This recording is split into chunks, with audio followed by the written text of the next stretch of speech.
Welcome to another episode of the Wisco Fanatic Show, where we cover the Packers, Bucks, Brewers, and Badgers basketball and football teams from an optimistic and realistic perspective. Welcome back to another Wisco Fanatics Wednesday. Today we have a handful of Bucks games. There are 7 games left for us to cover. Today we're covering 4 of them, meaning next week we're only going to have 3 Bucks games to discuss before the end of the regular season. And then we get to get hot and heavy into the offseason, which, you know, depending on your outlook on it, there's plenty of opportunity, I think. Jake and I are actually excited to start getting to the offseason and start discussing some of the things that we think the Bucks should do. But we're not going to look past these last couple games, even though we are probably going to abbreviate some of them, just to make sure that we're covering the stuff that matters. Because, I mean, the stuff that needs to be fixed. And the stuff that they're struggling with, it's not going to change over the last little 5.5% of the season here. So we want to focus on the stuff that matters. So, Jake, let's start with Bucks and Rockets. The Bucks made the Houston Rockets sweat a little bit in their own building. But what did you take away from Bucks and Rockets? Yeah, before we get started, I mean, hey, we're still taking notes of everything that we're hearing, just so everybody knows. We will have big discussions in the offseason. Okay, there's lots of things that like we're looking at possibly planning a series. Yeah, seriously. So the Rockets are just the weirdest team in the league this year to me. The 47-29 after this win versus Milwaukee, but they just don't feel like a dominant team that's almost 20 games over 500 to me. They have the star power. I actually think that he's a good coach, even though he's a dick. He wins wherever he goes, but something's just not clicking with that team. And credit to the Bucks. The Bucks showed a good fight. Now this is basically a G League team with a few guys mixed here and there that are consistent NBA pros. But Pete Nance is a two-way guy that got converted to a full-time contract recently. So he had a good game. 23 points, 3 rebounds. Constant energy, 9 of 13, 5 of 9 from the 3-point line. So he showed the ability that you and I have been talking about for the last couple of months. This is exactly what we wanted to see is a big scoring output from Pete Nance. He shows the energy, shows up, he gives effort. Needed to put the lotion in the basket a little bit more. So love to see that. A career high for Cormac Mack. And a highlight as KD waved him off and he dribbles right to the rim and gets a layup off him. That was awesome. Career high 25 points for him, 4 of 7 from 3. He's not afraid to shoot it. I will say that. That's a great quality to have in today's NBA. You're going to get open shots. You're going to get shots where people are closing out. You cannot be afraid to let that thing fly. So I've been pleasantly surprised with him. The Bucks 17 of 40 from behind the 3-point line, so they had a good night from there. Talk about the man of the hour, Gorgie Jang, or Ousmane Jang, sorry. Ousmane Jang, wrong Jang. Yeah, sorry. 36 points, 7 rebounds, 10 assists, 15 of 31 from the field. He didn't have the efficiency from the 3-point line, but having 36, 7, and 10 at his young age, I believe I saw a stat. I didn't write it down, but I believe I saw a stat that he's one of 3 players age 22 or younger to have those numbers, and he's the first one since, I believe it was LeBron James. So that's a pretty good company to be in. If you're LeBron is the new age like Wilt Chamberlain. Like when we were growing up and we were younger, we were like, man, if you're in a stat next to Wilt Chamberlain, you're doing something right. Or if you're in a discussion with Michael Jordan, you're doing it right. These new kids, like our kids who are going to be growing up and being adults, be our age in 20 years. Every time that a player is in a stat name next to LeBron James, that's a good thing. I would throw like Steph Curry in there too. Like anything shooting related. If you're in a conversation where like only Klay Thompson and Steph Curry have done these things, like you're the elite of the elite when it comes to basketball. Yep. That's a good point to make. So the Bucks were down 112-100 with a little over 3 and some change left. They rattled off 8 straight points to pull close. Like you said, make the Rockets sweat. To pull within 4. 2 free throws by Jang. So Jang went to the free throw line, made a couple clutch free throws. Sengun made 2 free throws to push the lead back to 6 with 1:06 remaining. And then after that, they traded baskets. Jericho Sims made 1 of 2 from the line, and then a couple mishaps at the end there that they couldn't just get over the top. But that's a learning experience for this young team here.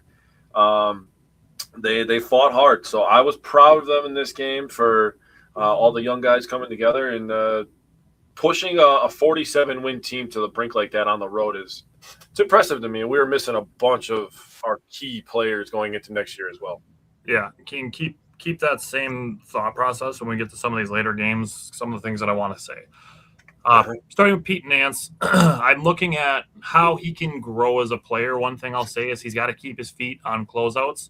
The jumping at a guy who's got his dribble available to him at the 3-point line, you got to close out with feet, and if he's going to shoot it, he's going to shoot it. Jumping up in the air and letting a guy go right by you just leaves the rest of your defense playing 5-on-4, and the Celtics are a team, when we get to that game, that are going to take massive advantage of that. Yeah. He did play good help defense in the paint, so that's good. And offensively, like you said, for him to have 23 points is fantastic. He knocked down his threes and he finished in the paint. If he can show that versatility and that multi-level scoring ability, I don't care about mid-range. If he can make threes and make shots in the paint, like that's literally all the Bucks need to play alongside Giannis. Like we know that Bobby Portis has his mid-range ability, but he's also got a little bit of a black hole mentality when he catches the ball in the mid-range. Once it comes to Bobby Portis in the mid-range, it's not coming out. So Pete Nance, I feel like, is a guy who, if he catches the ball in the mid-range, he's going to keep it moving. And if he catches in the paint, he's going to make a good post move. And if he catches on the 3-point line, if he's open, he's letting it fly. And I feel confident that he can make some threes.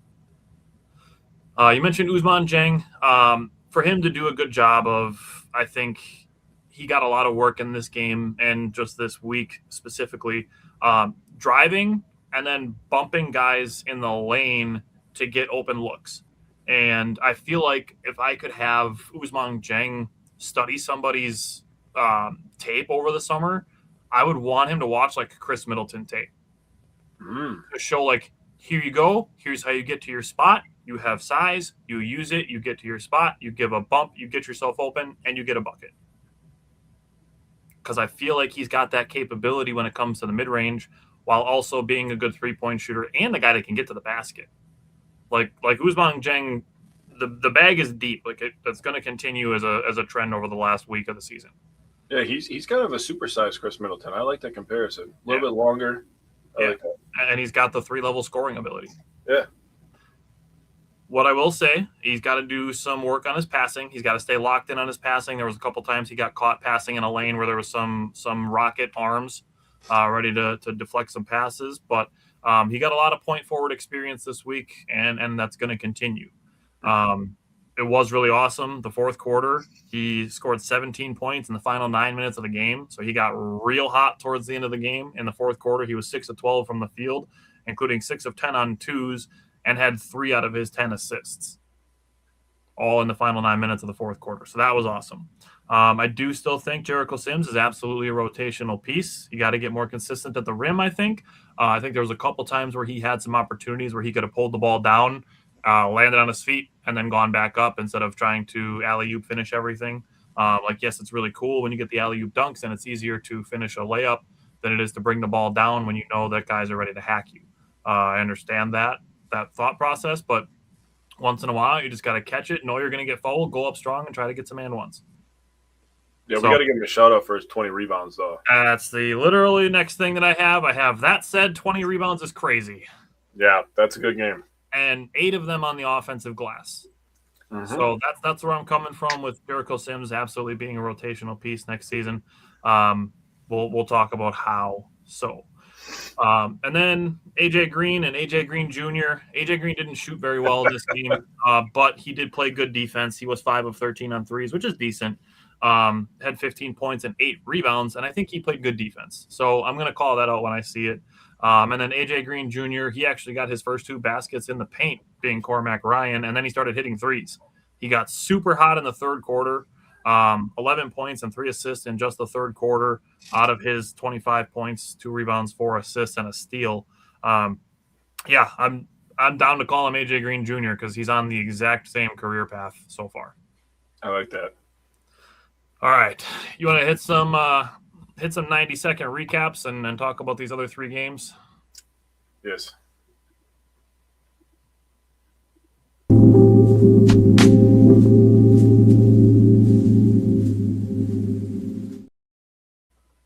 So we're gonna start with Bucks and Celtics. And Jake, let's do it. Let's just get the Band-Aid off and let's just start ripping these.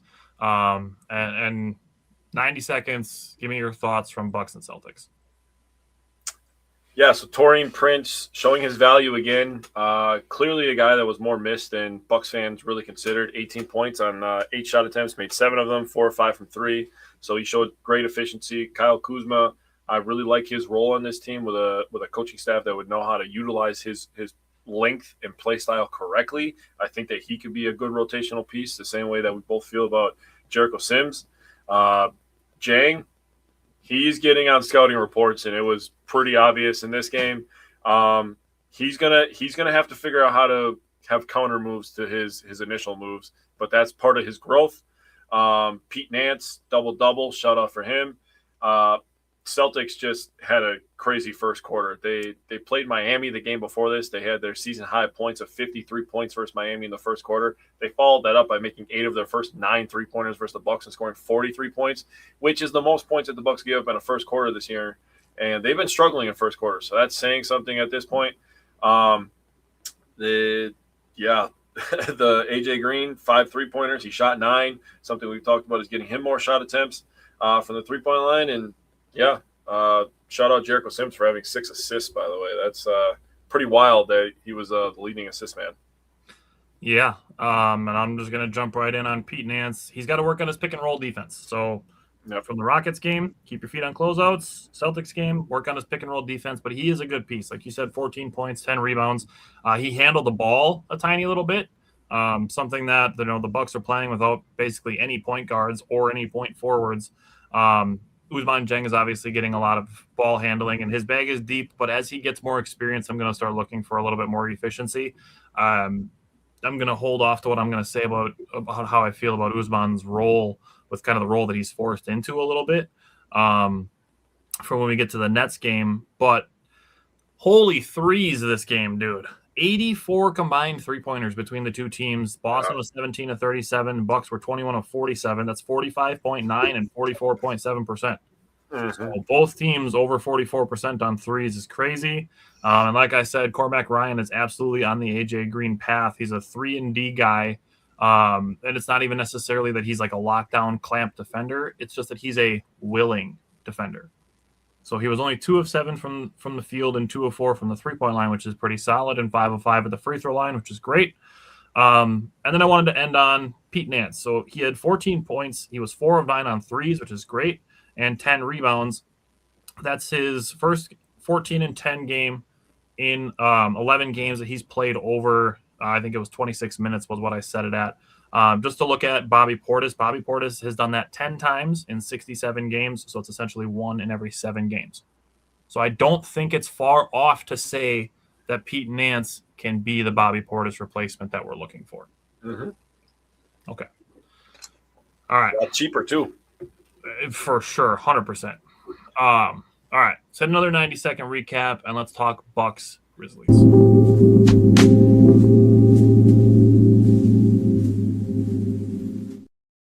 Okay, Bucks Grizzlies. The Bucks did get a win. So, Jake, what did you take away from Bucks and Grizzlies?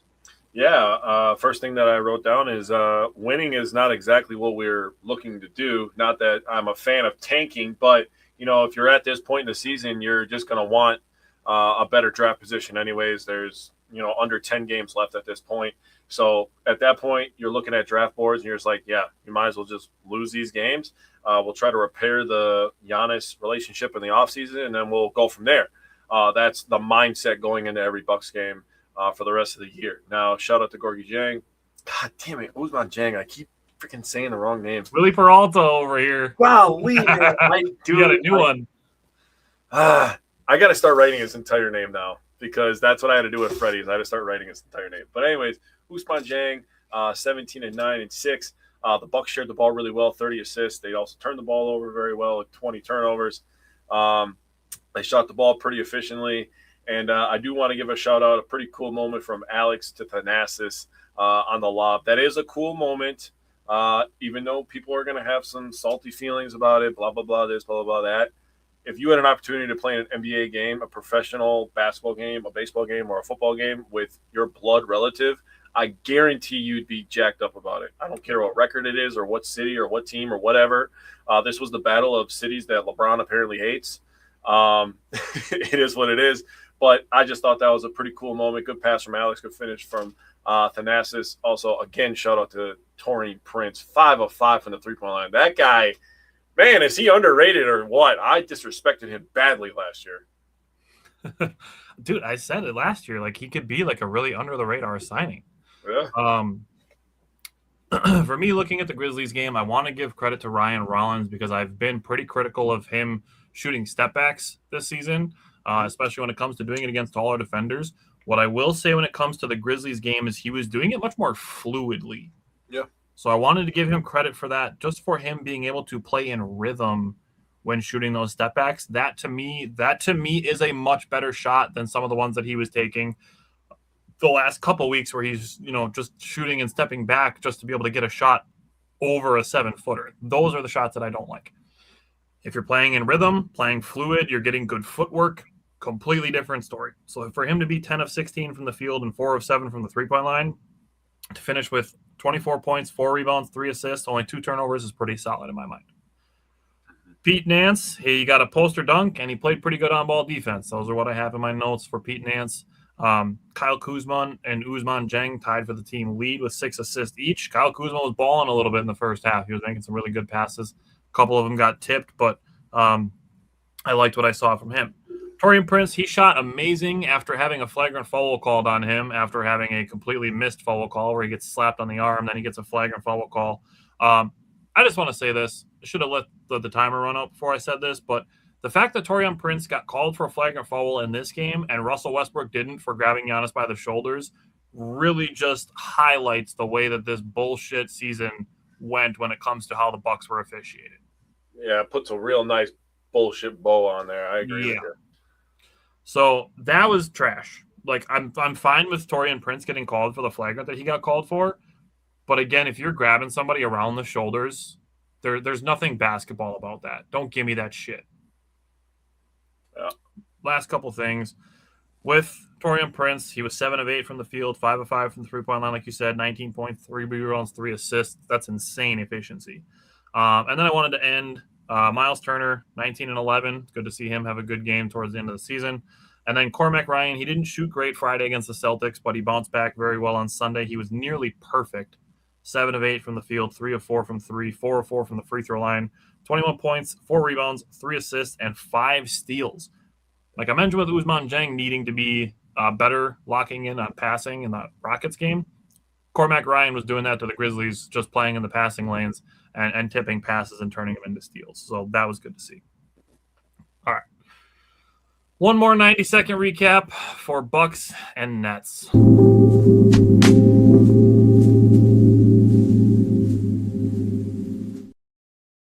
All right, Jake. Last night, Bucks and Nets, a 96-90 loss, and man, two teams really, really not trying to put their best foot forward right now as far as injuries go and just where the Nets are headed. But man, Bucks and Nets in early April, when all that's on the line is draft position, is a tough watch. Yeah, so you get you get to thinking just 5 years ago, these two teams were battling in probably the best playoff series that the Bucks had in recent memory. It's probably still the best playoff series in the last 7 or 8 years. At least, man. And this game was anything but net because both teams shot poorly. This was a rough watch. Prince was pretty good, double-double for him. Dieng, he has some things to figure out. He's still young. He's up, down. That's to be expected with young guys. I'm going to pause your timer right here just because I want to interject, because I want to talk about Ousmane Dieng, because I have some very specific things that I want to say. Yeah. So seeing him with 7 turnovers is absolutely a bummer. Yeah. But I said this with Ryan Rollins like a little bit earlier in 2026 when we were getting into like the February timeline after Kevin Porter Jr. got hurt. And obviously Cole Anthony was no longer on the team, that Ryan Rollins was forced into a lion's share of ball handling. Ryan Rollins is now also missing a good amount of games. And Ousmane Dieng is now pretty much by default starting at point guard for the Bucks. Yeah. So he is kind of been forced into starting at point guard just by injury necessity. So I'm not going to put a ton of stock into him having 7 turnovers because he's being forced into a role that he is, 1, not prepared for, B, not experienced in.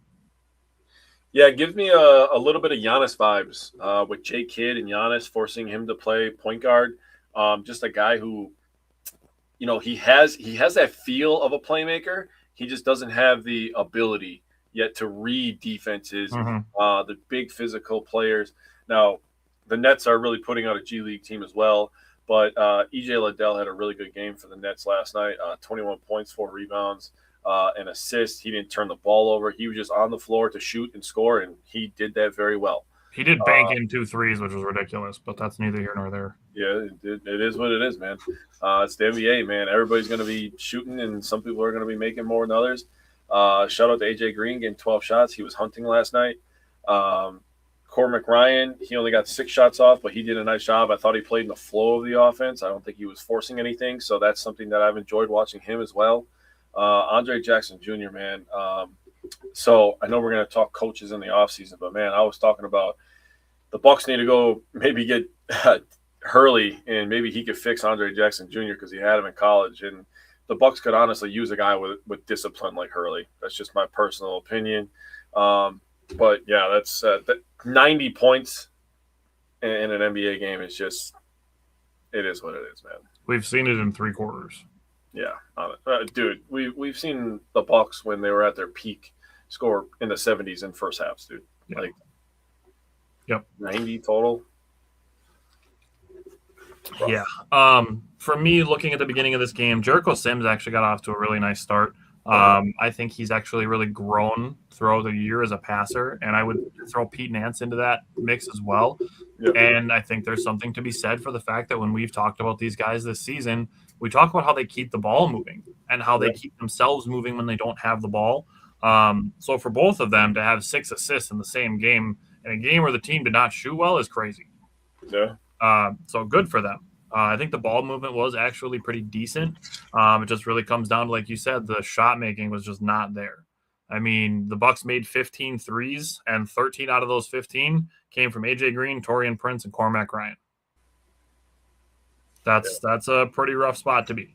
And I do think Taurean Prince is part of this team next year. I think he's got enough value, even just as a spot-up shooter. And, I mean, he's made some pretty good step backs and stuff like that. He can shoot with very little space, and he's still a good defender. So I'm very, very, very open to keeping Taurean Prince on this team. Like you said, he had a double-double. He had 16 points, 11 rebounds, 4 assists, and 3 turnovers. That's pretty decent. And then, like I said, Ousmane Dieng having 7 turnovers. I'm not going to put a ton of stock into it just by looking at the box score and seeing 7 turnovers when you consider the role that he's been kind of forced into. Okay. Yeah. Okay. So the Bucks now, between now and next Wednesday, we have the final 3 Bucks games of the season, and it's still a bummer because that means no more Bucks games until next fall, which, it is what it is. But stay tuned with Jake and I after these 3 games. The Bucks play at the Pistons tonight, then they play versus the Nets, and then they play at the 76ers, and then we're looking at offseason and draft and coaching and transactions and all that. If there's stuff that you're interested in seeing from Jake and I as we plan our off-season, call it our Fixing the Bucks series, maybe that's what we'll call it. We still got to workshop it a little bit between the 2 of us, but if there's stuff you want to see us kind of cover, let us know. Throw some comments on there, send us a message to the page, whatever you want to do. Let us know if there's stuff you want to see us cover. But like I said, we're probably going to be covering stuff like coaching, transactions, and the draft for certain, as well as schematic changes and stuff like that. So stick around with us as May and June go on and we get into when the new league year is going to start churning. And we'll be back next Wednesday with some more Bucks games. All right. Anything else you want to say on the Bucks? No, it is a bummer how the season went, man. It is what it is. I'm not gonna get into too much semantics right now, but Yeah. We're gonna have some good discussions. Yeah, I agree. Okay, so let's flip it over. We'll switch to the Brewers, and we'll start talking some Milwaukee Brewers.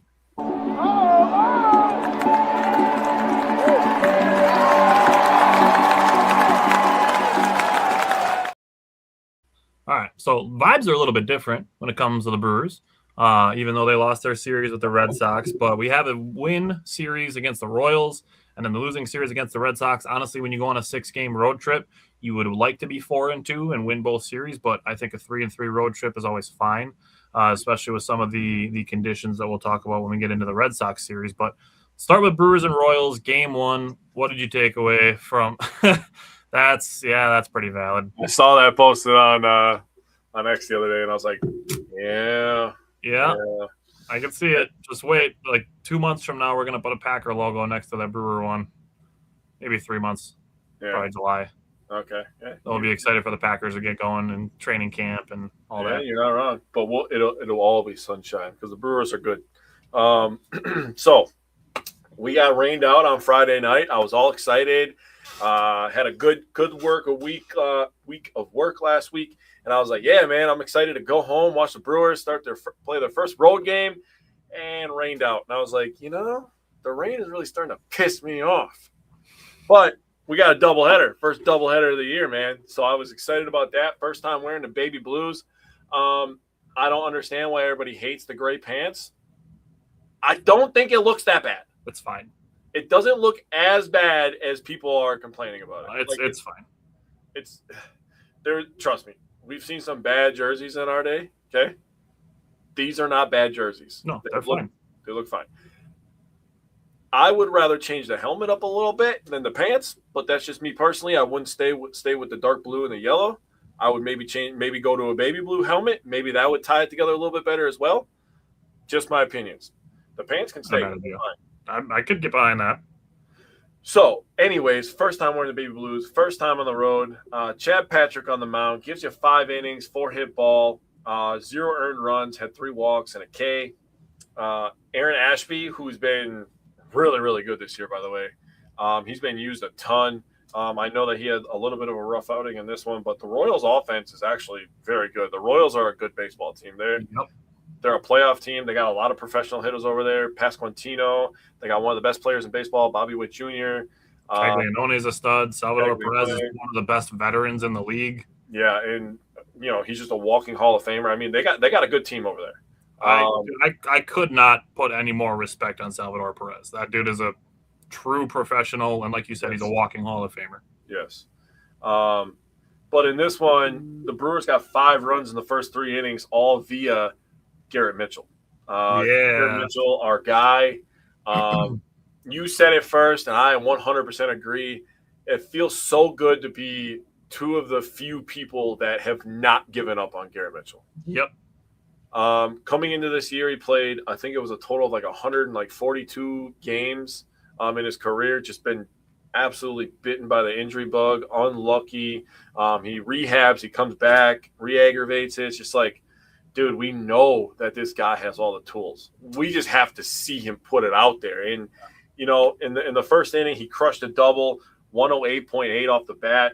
That scored Yelly and Rengifo. Rengifo got on by hitting his own double, and then Yelly was on base because of a fielder's choice. But Garrett Mitchell did not miss this baseball.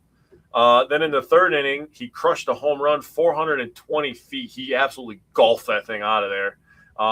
After Contreras had a double of his own, he hit off the bat 105.3, and Yelly had an infield single. Both those guys on base, and Garrett Mitchell put into an RBI spot, which I love him in the 5-hole. Perfect spot for him in the 5-hole. I agree. Having I would have Yelly 3-hole, have Contreras 4-hole, and then have Mitchell in the 5-hole. That would be me personally. Now, obviously, fully healthy, you can mix and match a lot of things with Jackson Chourio. And, we'll get into Bryce Terang not playing the last couple of days. Sounds like he'll be back on Friday. But with Bryce Terang and Jackson Chourio back, this offense is elite. Yeah. Very, very good. And just full of speed. Yeah, and contact. And We have enough guys who can hit for power, and they're going to grind out at bats. I mean, this team is very well put together. After that home run from Garrett Mitchell put the Brewers up 5-0. The Brewers offense the rest of the game was really quiet. So shout out to the Royals, who, again, are a very good team, had one of the better bullpens in baseball last year. They held the Brewers offense to 3 hits and 3 walks, innings 4 through 9. So very good stuff by the Royals. Have to give them credit. We do that around here. I know it sounds weird to other people, but we give credit to opponents when they do good things. That's part of being realistic. Yeah, for sure. Abner Uribe, he was really, really good. Inning and a third for him. He had 1 K, 0 hits, 0 walks, 0 earned runs. Trevor McGill, another save for him. An inning, 2 walks, 2 Ks. Got to give a shout out to 2 people who hit baseballs really hard in this one as well. Brandon Lockridge hit one 109.7, a single for him. And Hamilton had one 109.9. So not only does he run fast, he hits the ball fast. So I've been very pleased with Hamilton. He can play multiple positions. He steals bases. Being a real pro's pro. So Brewers, take game 1 in this one. The jerseys look good. Stop bitching about it. So you mentioned the first at bat of Garrett Mitchell, and literally what I wrote in my notes, because this is just a couple days after the drag him Sal Frelick yell for Christian Yelich after he hit that pinch hit home run against the White Sox. So I wrote drag him for Garrett Mitchell, because Garrett Mitchell got down 0-2 in that first inning with 2 outs. Got down 0-2, worked back to 2-2, and then ripped that double to open the scoring for the game. So that's fantastic. Love seeing it. And then you mentioned the 3-run home run that he hit in the 3rd inning, and that's the scoring for the Brewers. So flipping over to the pitching and the defensive side of the ball, Chad Patrick's sinker looked super sharp. His cutter was a little inconsistent. He only had 9 out of 20 on first pitch strikes, so there's definitely an opportunity to improve there. I'd like to see kind of in that 13-ish range for first pitch strikes, around 60-65% of the guys that you're facing you get ahead of the count on. That said, he finished 5 innings, 4 hits, 3 strikeouts, 3 walks, but did only have 0 earned runs, and then 86 pitches and 47 strikes. So there's really an opportunity to throw more strikes there. It's going to be kind of a theme this week. And a lot of traffic, I think, kept him from going 6+ innings. But like you said, the Royals have a good lineup. There's a lot of good hitters. There's a lot of strong power and speed in that lineup for the Royals. So they might not be the deepest team, but they definitely have a very top-heavy lineup of some guys that you don't want to see when there's guys on base. Mm-hmm. Looking at Aaron Ashby, he got some soft contact hits in the bottom of the 6th. That's a little bit unlucky, but did get strikeouts with what I would say the 2 strikeouts that he got would be his 3rd and 4th best pitches. So that to me was like a whoa.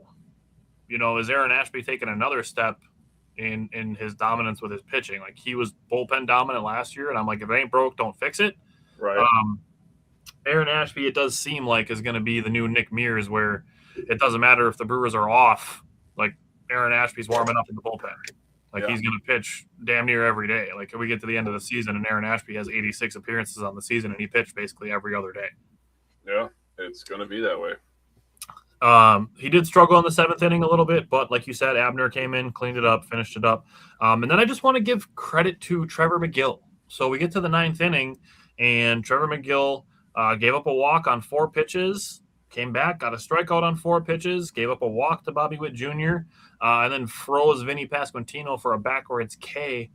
I want to give credit to Trevor McGill for finishing the 9th cool, calm, and collected after having 2 pitches challenged and overturned, and both of them were off the strike zone by 0.4 inches.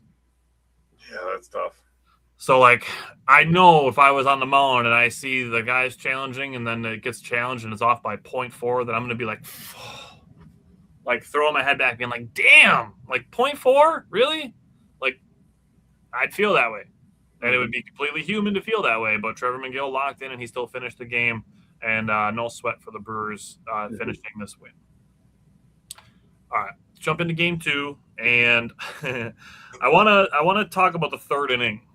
So the Brewers lost this game, but the 3rd inning was interesting So David Hamilton gets a single. Bryce Durant gets a 2-out triple. Isaac Collins actually tried to make a diving play in left field. And then Garrett Mitchell hit another double that made this game 2-2 at the time. But at the top of the third inning, what I want to call out is David Hamilton, Blake Perkins, and then Joey Ortiz, Bryce Durant, Christian Yelich. These guys had a 38-pitch inning against the Royals starting pitcher. The Brewers hit 14 foul balls in the third inning. Fuck. David Hamilton and Blake Perkins each fouled off 5 pitches on their own. Jesus. So, dude, like I just said with Trevor McGill, like potentially being on tilt after 2 pitches being overturned by 0.4 inches.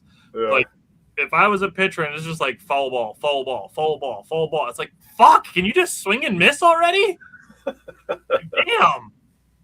Like, that's got to be such a tough spot to stay locked into when guys are just constantly spoiling your pitches. Right. So I wanted to give credit to the Brewers offense for that. Logan Henderson, with this being the second of a doubleheader, did open this game. He allowed 2 runs in 2 innings. And then Brandon Sproat followed. And I think I mentioned in his first start that his command was a little bit off on all of his pitches, potentially being nerves from his debut. I think having him come in the third inning of this game, when the game's kind of already going, and then starting with the top of the order, I think his command did look way better.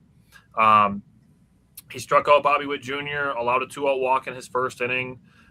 He walked the first batter of the fourth inning, then got Jonathan India looking and picked off the walk, which was great to see from Brandon Sproat. So, like, what I wrote down in my notes is that the tools are there.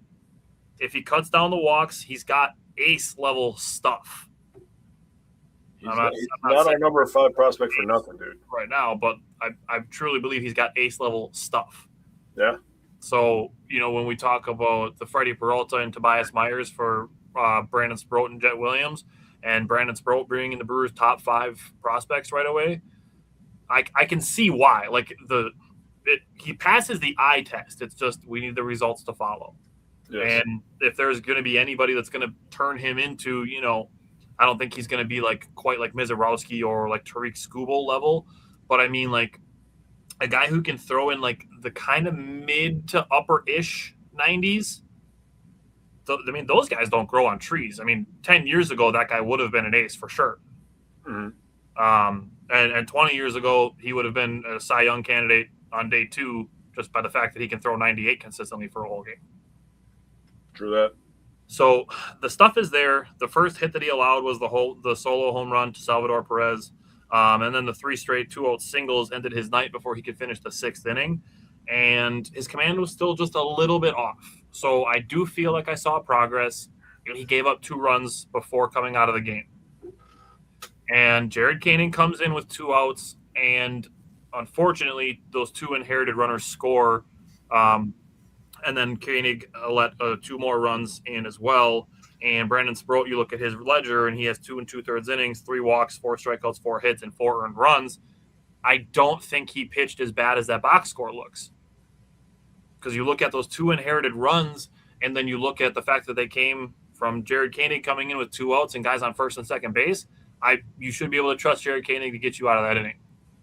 I agree. So when I looked at this game, I'm officially way more worried about Jared Koenig than I am about Brandon Sproat. And then we find out the next day that Jared Koenig is going on to the injured list with an elbow injury, which is really not great, but it makes sense when you see that Koenig's velocity was down 3 to 5 miles an hour in this game. So I was way more worried about Jared Koenig coming out of this game, and I'm significantly less worried than anybody should have been after Sproat's debut, after having seen him in this game. All right. What did you take away from game 2 of the doubleheader? Yeah, I talked mainly about pitching as well, and I started with Henderson. He gave up 2 runs on the bottom of the second after a non-threatening first inning where he had 2 Ks and 1 hit given up. He starts the second with a walk to Perez, an 8-pitch at bat where Perez fouled off 3 pitches, a flyout to Caglianone. India gets 2 fastballs, and he didn't miss the second one. Right back towards Henderson up the middle, and then Jansen, who we didn't even mention, who's the new catcher for Kansas City, and he had an interesting storyline coming into this series where he was taken out of the lineup for oversleeping his alarm. Yeah.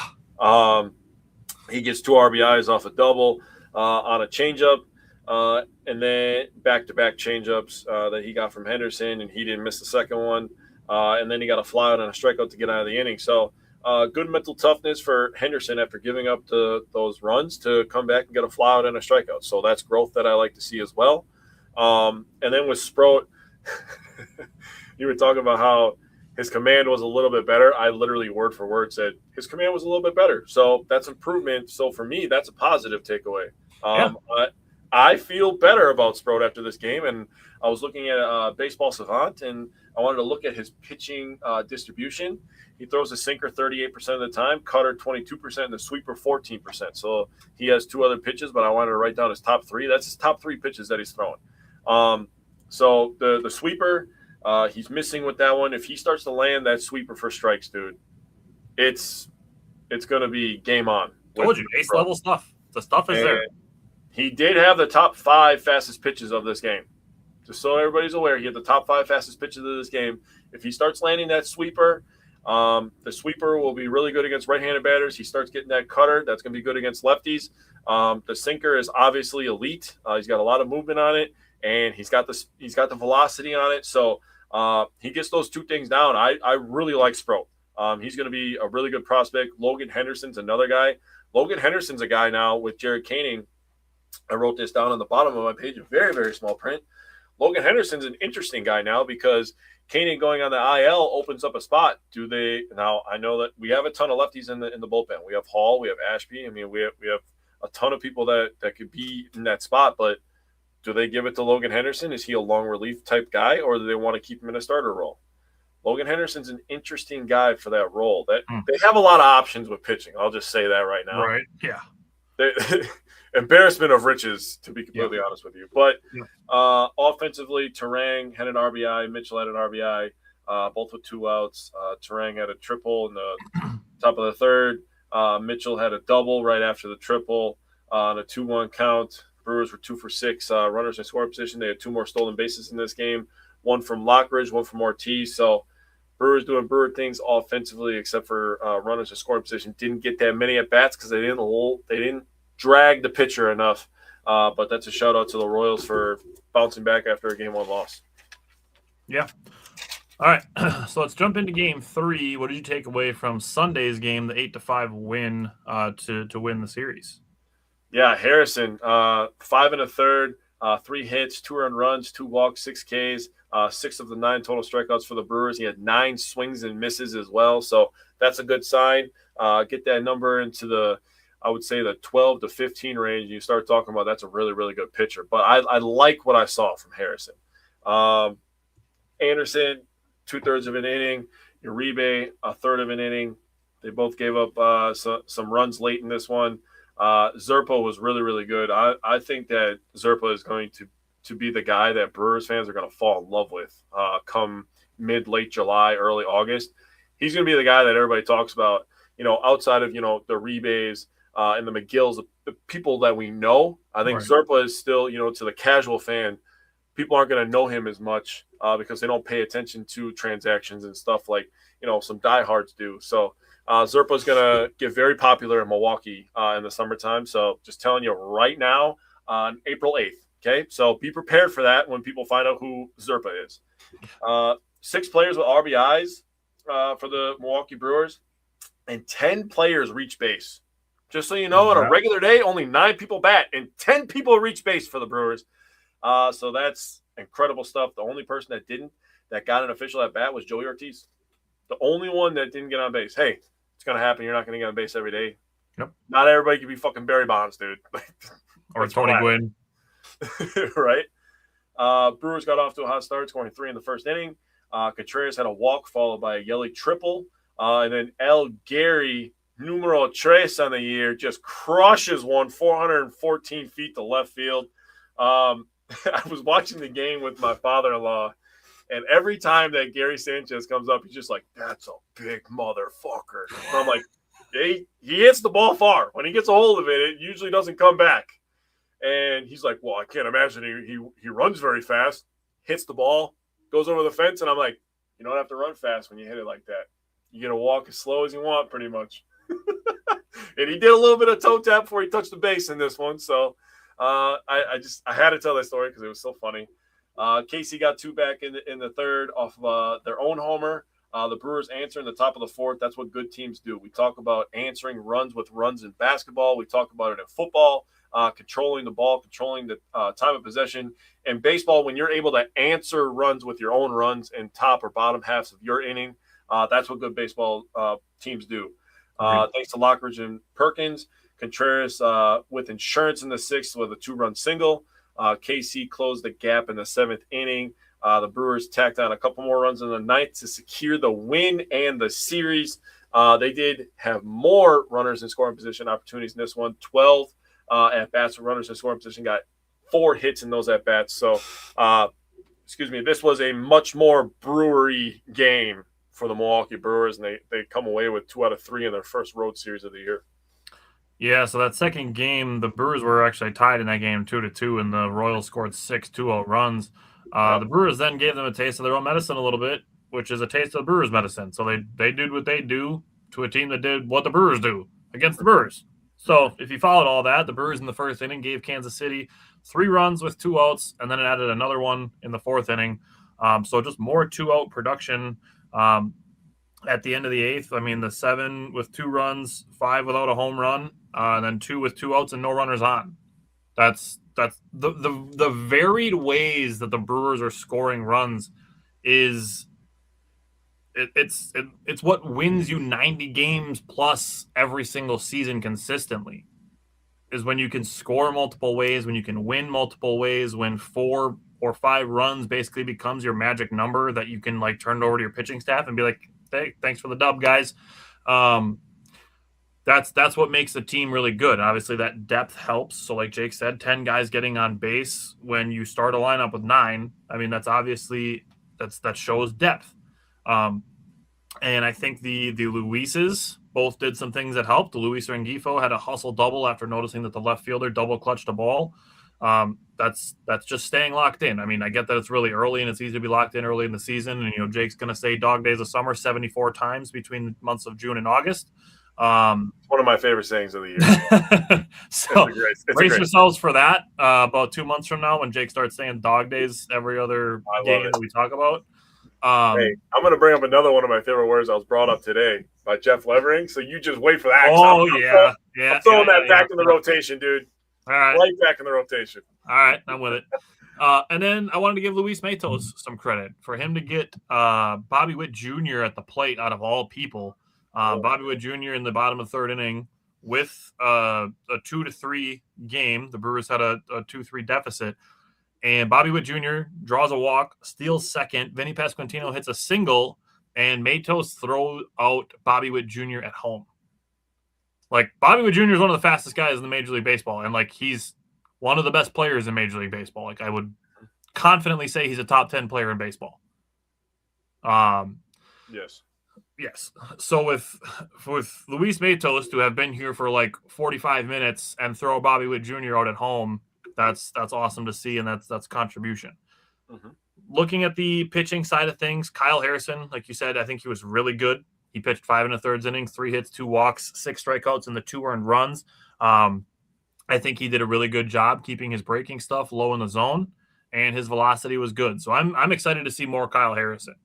I really, really, really think that the Brewers trade with the Red Sox was an absolute win for the Brewers. I like the pitchers that they got, and I like David Hamilton. So I like where the Brewers are at. Yes. Zerpa did struggle getting his breaking stuff in the zone. That's not something I'm like at all worried about long term. It's just kind of one of those like didn't have his best stuff that day.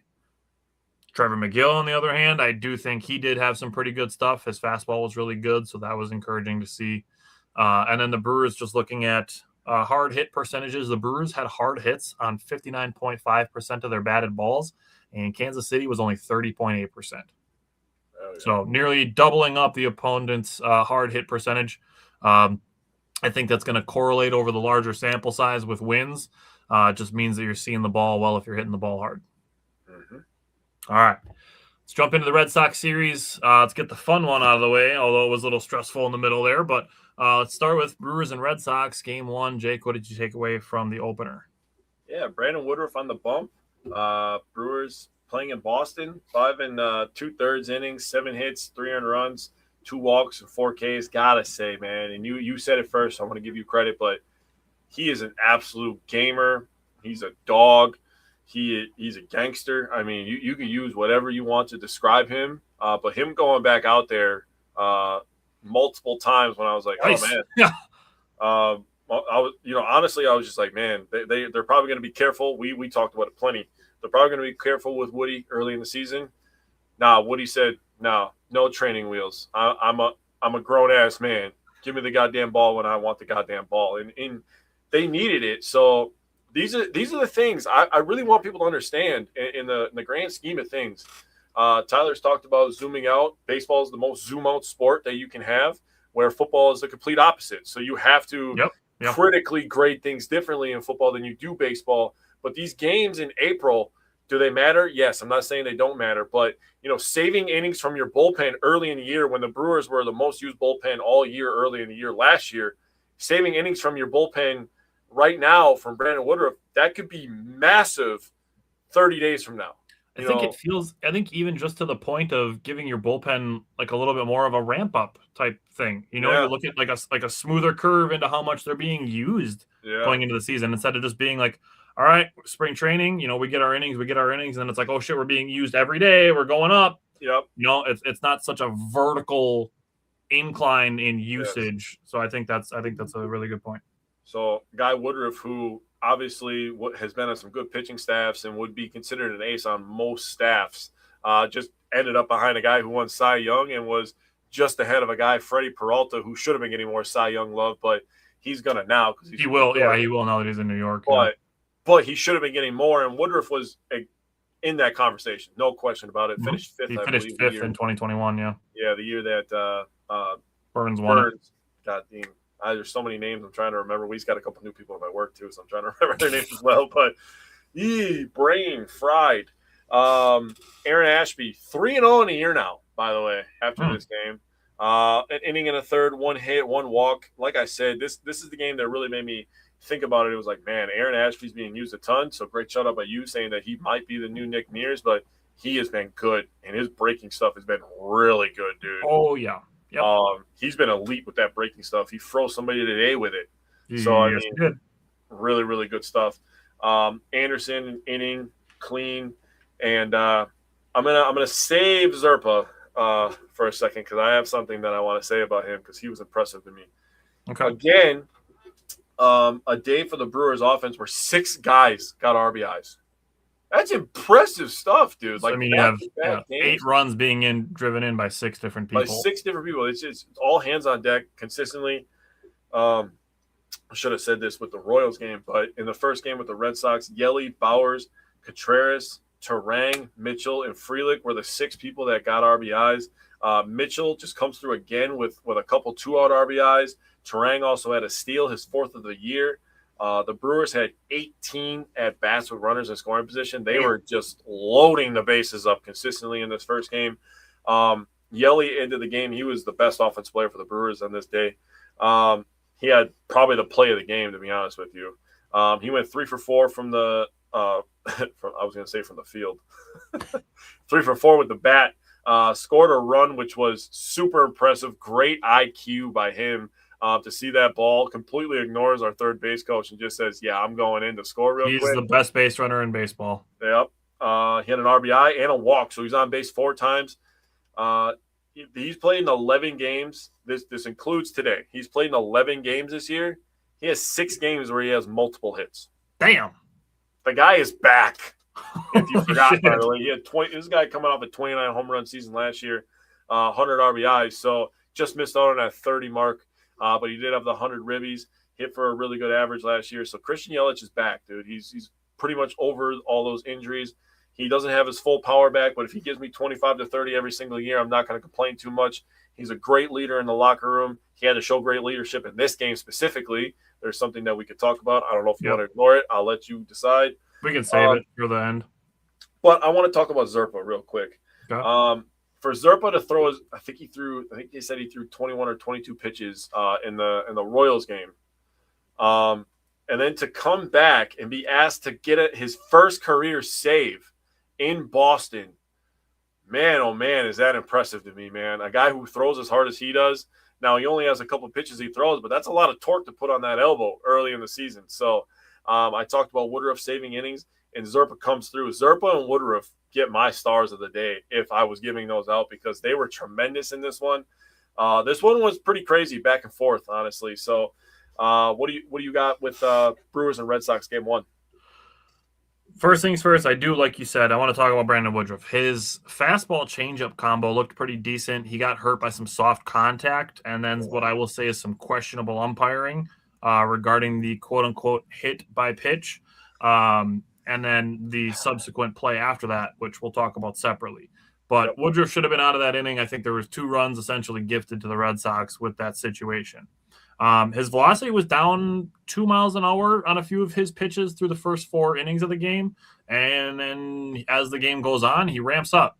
So I feel like he's going to be one of those guys where opposing teams are talking about him on their broadcasts. And it's like, if you're going to get Woodruff, you got to get him early, because once he settles in, he's locked in. And he's one of those guys.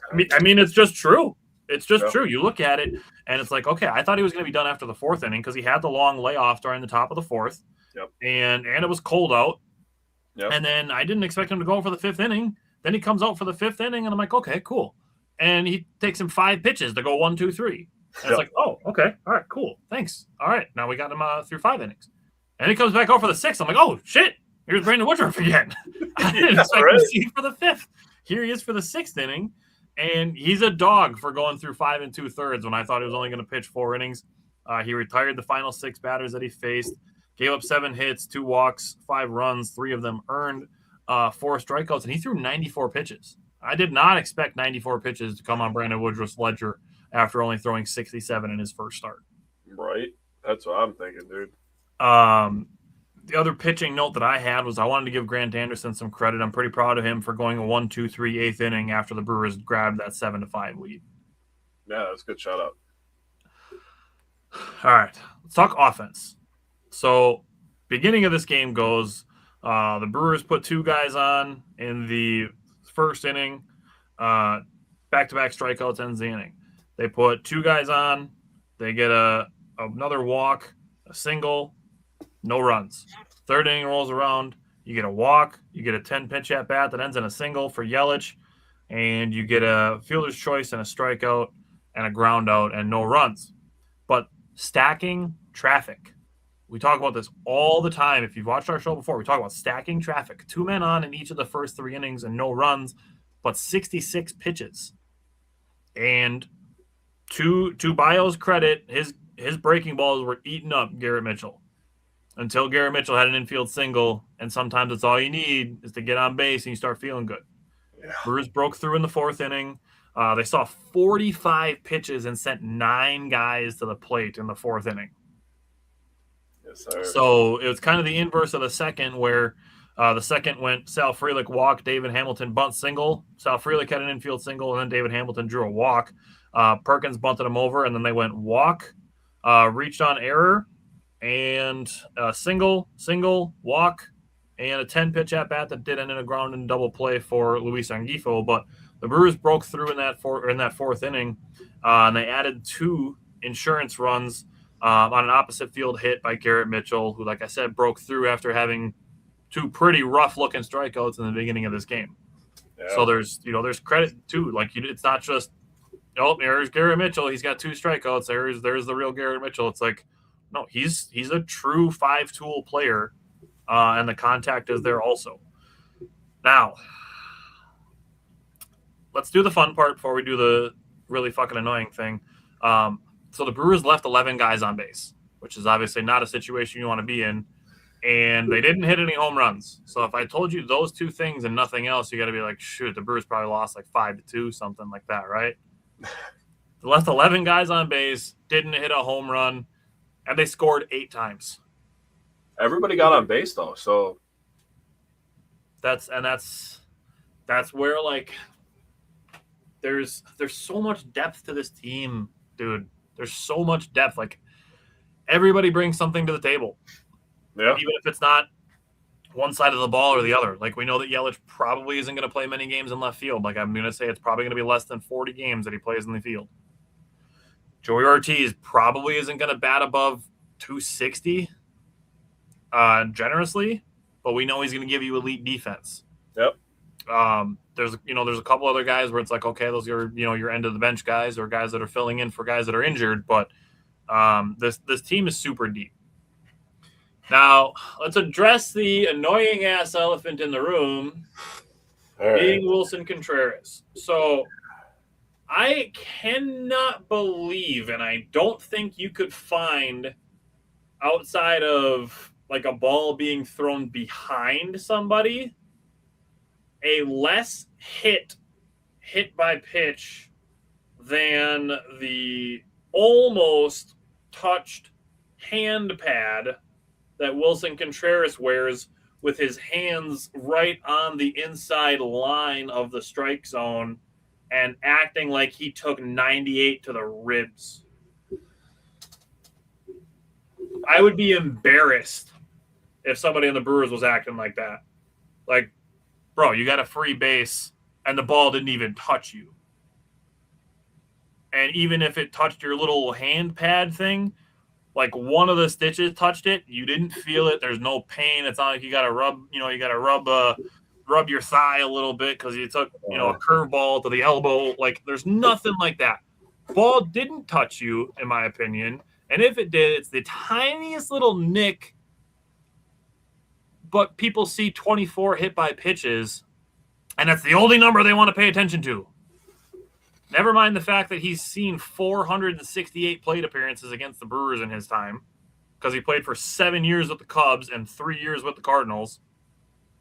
And then to have 6 hit by pitches against Brandon Woodruff, which, yeah, is a lot.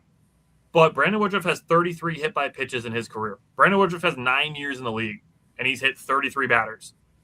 And you think when Wilson Contreras comes up to bat that he's just like, oh, fuck that guy. Like, I need to hit him with a pitch. While there's 2 guys on base and 2 outs. Yeah.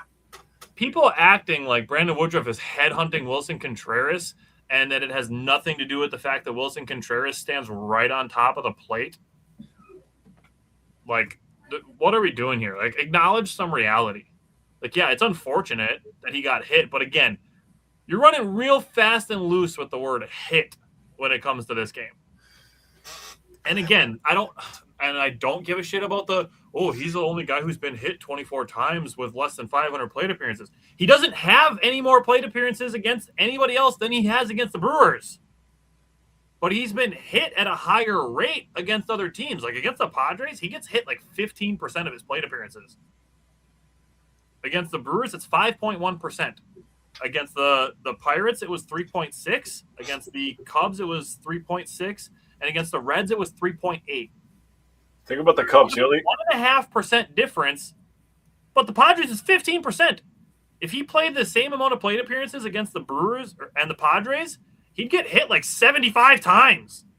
I mean, my point that I take away from that is think about the Cubs. The Cubs are 3.3%. He played 7 years for Chicago, so he only played 3 years against the Cubs. Right. That's ridiculous.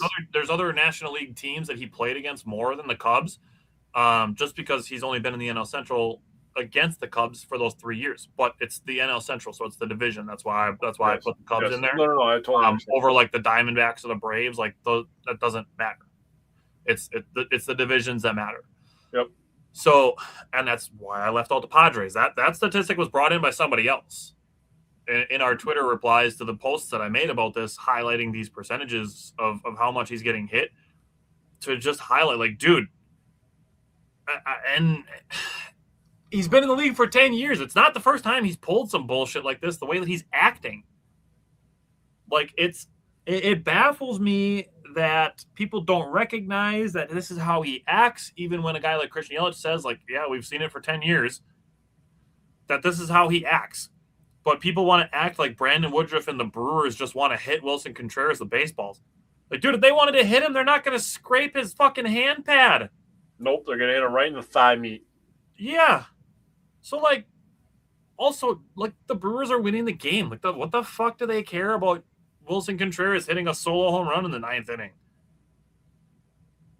Cool. Good for you. Thanks for the win. Like, I don't give a shit what he does if the Brewers are winning. Exactly. But for him to act, like I said, for him to act like Joe Kelly threw 98 at his ribs and then gave him the pouty face when it's Brandon Woodruff. Like, and again, this is where I would question Red Sox fans. Like, do you not know who Brandon Woodruff is? He's a pro's pro. He's hit him 6 times. He's hit him 6 times. You don't think that's weird? No, I don't. Wilson Contreras was in the National League Central for 9 years. Brandon Woodruff has been on the Brewers for 9 years. This is the most tenured player from the Brewers against the team that William Contreras has seen the most, the Brewers. It's not fucking rocket science. And again, like I said, there's other teams that have hit him at higher rates. So for him, like I said, for him to act the way that he did, it would be embarrassing if it was somebody from my team. But Red Sox fans, if it makes you feel better for a guy that's been on your team for 15 minutes to act like a victim, fucking have at it. I think that was very well done by you. I don't have anything to add other than I think that Wilson Contreras is a fucking bitch. That's all I got. That's truly how I walked away from this game. I was like, dude, this guy's a fucking he is a clown is how I feel about it. Dude, no, he's straight up bitch, dude. Like I would say that to his face. I don't even care. We have the better Contreras brother. Thank God. Dude, seriously. There's not a realm in the world of possibility where it's like, you know, we signed Thanasis and Alex to keep Giannis happy. I would not sign Wilson Contreras to keep William Contreras happy. Hell no, dude. Nope. No, because there's something to be said about character, and Wilson Contreras does not have the kind of character that I would want on my baseball team. Yeah, and his bat's not good enough to make for his lack of defense either, so yeah. Whatever. And then for him to be sitting and talking to Christian Yelich during today's game, like, dude, fuck off. Seriously, dude. To throw the giant shit fit that you threw on Monday and then act like, oh, today's just another baseball game. And people still don't think that he's a fucking clown show for that. Yeah. I mean, it for me, what did it? I mean, his comments after the game weren't great either, but the whole turnaround and the blah, blah, blah, and then he's standing up there like, who the fuck are you? Who the fuck are you? Who the fuck are you? Shut up, dude. Yeah. Well, and then on top of that, too, to slide into second base and put a cleat into David Hamilton's pants, too. Yeah. And then, yeah. I mean, even the Boston TV cast, they were just like, that barely hit him. He needs to calm down. And then in the next breath, they were just like, well, that's a pretty legal slide. It's like, no, it's not, dude. No, that's not legal at all. That foot pop-up is literally the thing that they want out of the game.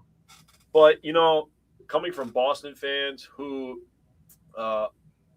we gave them Drew Holiday, and 2 weeks into Drew Holiday's tenure as a Celtic, they made a graphic of Drew Holiday in a noose. I'm not shocked that they're crying about this, to be completely honest with you. Yeah. Yeah, expectations are not high when it comes to Boston fans, unfortunately. No, they're not. All right, let's talk about game 2. Talk about last night. What did you see from last night that you took away from the game? Mizorowski was fired up. He started this game with 5 straight strikeouts. Didn't give up a hit until the evil Contreras got a single in the 4th inning. But I will say, when he struck out Contreras in the 1st inning and he said "F you" out, I think the whole state of Wisconsin was like, yeah, you got something to say now, Mom? Yeah, come on. Say it to my boy. I dare you. Do not say anything to Jacob Mizorowski. I'll beat your ass myself. Bro, Gary Sanchez would have a fist down Wilson Contreras' throat before he got within 5 feet of Mizorowski. Yeah, dude, I actually saw it on a couple different social media apps that people were saying that they needed to sit down Contreras and start Gary Sanchez because somebody has to protect the pitcher tonight. And I was like, you know what? I don't disagree with that. That's a good take. I mean, like, what are you going to do? Like, are you going to, like, run away from your brother being behind the plate with Gary Sanchez barreling at you from your peripheral at a guy who's 6'7"? Yeah. Like, I get that he weighs 100 pounds and he's basically a spaghetti noodle, but he's still 6'7". Hey, man, he got the reach on you, man. Exactly. You're going to get one of these, man. You're going to get hit with one of them. Yeah. And he throws 100, so he's throwing that thing hard. But let's talk about Mizorowski, right? So, again, didn't give him a hit until the 4th inning. He had a clean 5th inning, and then he started the 6th with a strikeout. It's just like, ho-hum, this is Mizorowski nowadays. Got the strikeout on Roman Anthony, and then after that, man, he just could not find the zone, unfortunately. Yeah. What was it, 12 or 13 straight balls? I think it was 11 straight and like 12 out of 13, I think, okay. Something like that. But it was 3 straight walks. Yeah. So that ended his day. DL Hall, he had a struggling Trevor Story down 0-2, but gave up a single that scored 2 runs. The Brewers fought back and had bases loaded at the top of the 7th. They scratched across 2 runs, 0 hits, 1 walk, 1 ground out into a double play to end the game after that 7th inning. But 0 for 7 runners in scoring position. Hamilton and Yelly had the RBIs. But 4th career game for Mizorowski and 2nd this season where he strikes out 10. So I think his final line looks a lot worse than the way that he pitched because of the DL Hall allowing the inherited runners to score. But Mizorowski, I thought, showed that he was an ace. Like, he looked like an ace the entire game except into the 6th inning when he. You want to know what I put in my notes as far as this game is concerned with Mizorowski? What's up? I just wrote that Mizorowski was absolutely dialed in. Yes. And I would argue that this is maybe the sharpest that we've seen him in the regular season through the first 5 1/3 innings. Oh, 100%. That's how I felt. I mean, he had the obviously after the first out of the bottom of the 6th, it was 11 straight balls, 3 walks, and then DL Hall came in. Mm-hmm. But he had the 5 1/3 innings, the 10 strikeouts, like you said, 4 walks. And again, 3 of them came in the 6th inning, as did the earned runs. And then 2 hits. But his fastball was zooming. He wasn't throwing 98, 99. He was throwing 101, 102. Yeah, he was amped up. Yeah. So I have 0 complaints about Mizorowski. It's just a bummer more so than it is a complaint that he had the 3 straight walks in the 6th. So is there anything else you wanted to say about last night yet? Nah, just one of those games, man. There's 162 of them. You're going to have some of these. Yeah, and honestly, I put in my notes, I'm like, this was the pitcher's deal that it looked like it was going to be on paper. So I just think that Garrett Crochet was sharper longer until a bases-loaded hit by pitch got the Brewers on the board with the bases loaded and 1 out. And then they pinch hit Christian Yelich, who came in and got a fielder's choice that brought in another run. Mm-hmm. I will say the other 2 things that I had written down is after the 6th inning, DL Hall pitched the 7th and part of the 8th inning. I think his sweeper looked really good. I think he actually looked pretty good after the inherited runners. So like I'm fine with keeping DL Hall as like a long reliever and still keeping him in mind as a potential starter. So I'm not by any means out on DL Hall. I actually think he looked pretty solid in this game after the 2 inherited runs scored. Yep. And the last thing that I wrote down, and this is a good way to transition just into today's game, but I put in my notes from last night that we need Jackson Chourio back. There's a reason why Blake Perkins was going to start the year in AAA, and he's off to a pretty rough start. He's had a couple hits here and there, but a ground into a double play to end the game after getting a 1-out walk in a 1-run game is a pretty tough watch. So, yeah. I hope nothing but resurgence for Blake Perkins. We're still probably going to need him for another 2 or 3 weeks here. Yep. But yeah, it's pretty clear to me why he was starting in AAA, which is what we had in our roster predictions. So there's that. And I feel similarly, not quite as strongly, but I need Andrew Vaughn back too. Jake Bauers is pretty brutal to watch at the plate sometimes. And it's not because he's never performed. Like, obviously he's got the 2 home runs this year, but I feel like every time he hits a home run, it buys him some time. That's really kind of where I feel like, because I just don't have confidence in him when he's at the plate and guys are on base. He is better defensively than Vaughn, I will say. And that's fine. And he's got the versatility, which is helpful. Yep. Like, the fact that he can play left field is helpful. So like there is that. So that's why I'm saying I don't feel as strongly about Bauers as I do about Blake Perkins. I just really wish that Jake Bauers had a little bit more contact in his bat. I agree. He'd be a good player if he had a little bit more contact. If he could hit for contact just a little bit more and he wasn't striking out on some terrible pitches when guys are on base, I would feel way better about Jake Bauers. But I feel like it's the occasional home run that keeps him around. And I get the positional versatility. That is helpful. But, man, I need Andrew Vaughn back in this lineup. Mm-hmm. So, other things with today's game, Shane Drowan made his debut, and he got his first strikeout against Caleb Durbin, the guy that he was traded for. Yeah, I will say he wasn't hitting the zone enough, but he also got 0 calls in his favor. dude, Looking at the first inning, he threw 15 pitches. Only 5 of them were called strikes. He had 10 called balls, and I think 4 out of those 10 probably could have been challenged and overturned. Yeah. He was getting insanely squeezed, and Gary Sanchez didn't use a challenge until the bottom of the 3rd inning. And by then, it was kind of a 2 2/3 innings for Shane Drowan.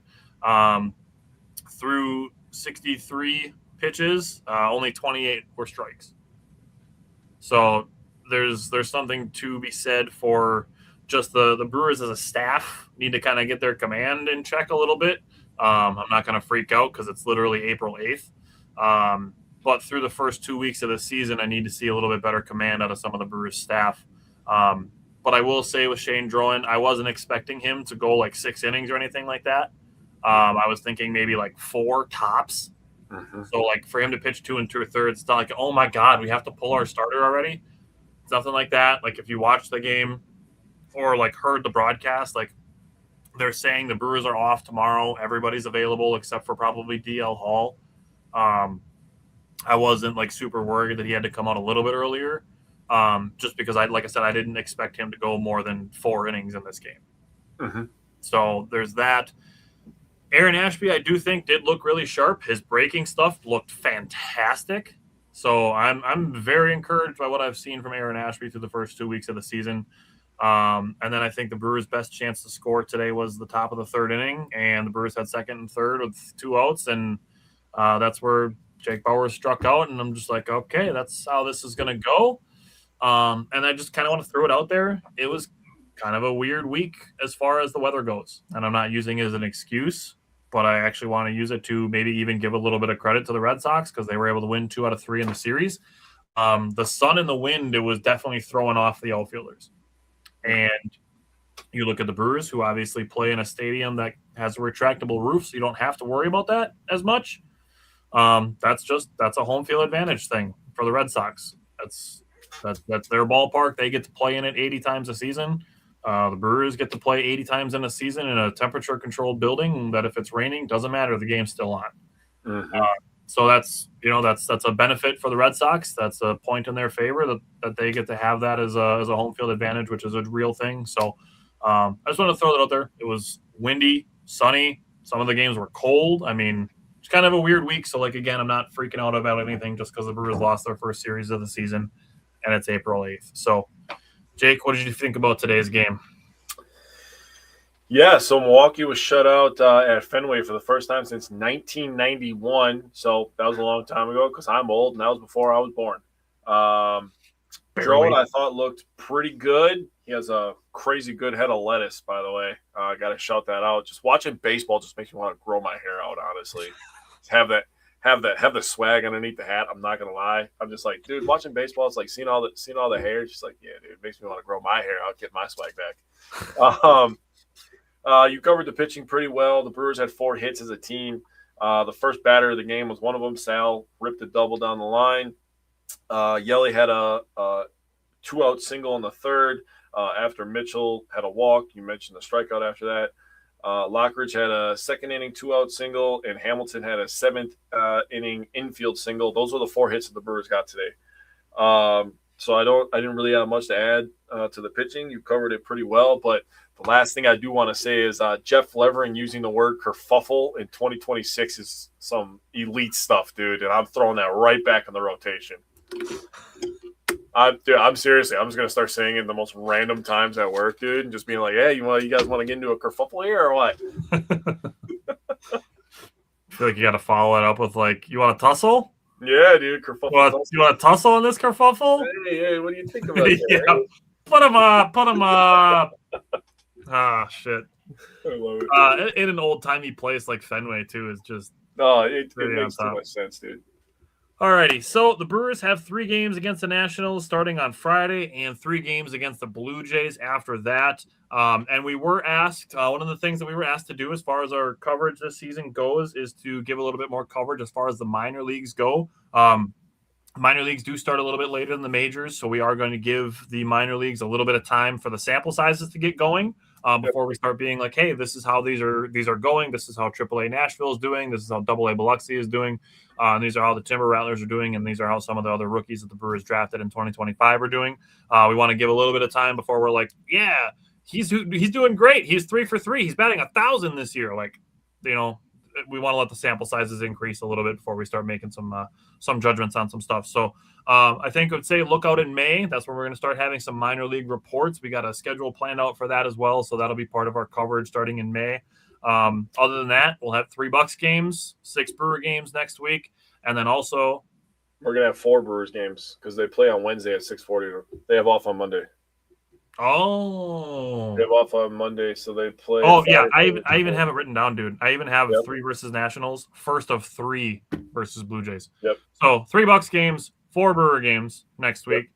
And then Tuesday night is going to be our defensive installment of our draft series for the Packers. So we're also going to have defensive tackles, edge rushers, and cornerbacks on Tuesday night's show for the Packers. So tune into that as well. So we will see you guys Tuesday and Wednesday next week.